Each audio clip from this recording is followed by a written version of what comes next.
My Inventions, The Autobiography of Nikola Tesla, by Nikola Tesla, narrated by Madison Neiderhauser.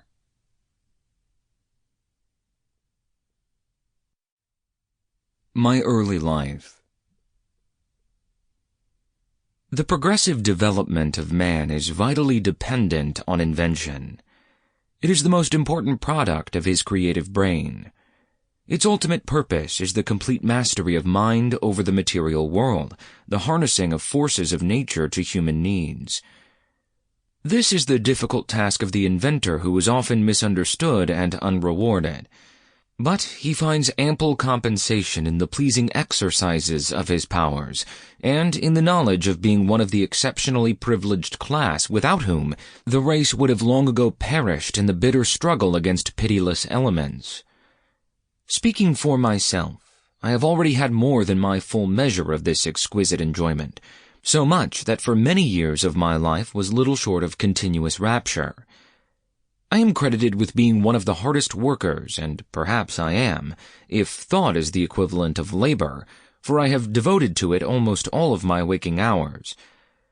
But if work is interpreted to be a definite performance in a specified time according to a rigid rule, then I may be the worst of idlers. Every effort under compulsion demands a sacrifice of life energy. I never paid such a price.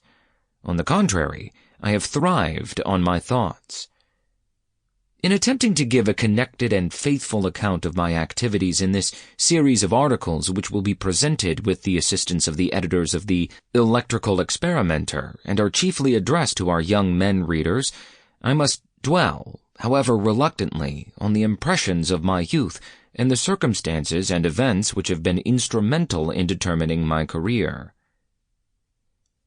Our first endeavors are purely instinctive, promptings of an imagination vivid and undisciplined.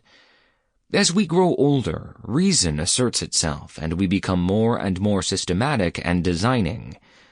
But those early impulses, though not immediately productive, are of the greatest moment and may shape our very destinies.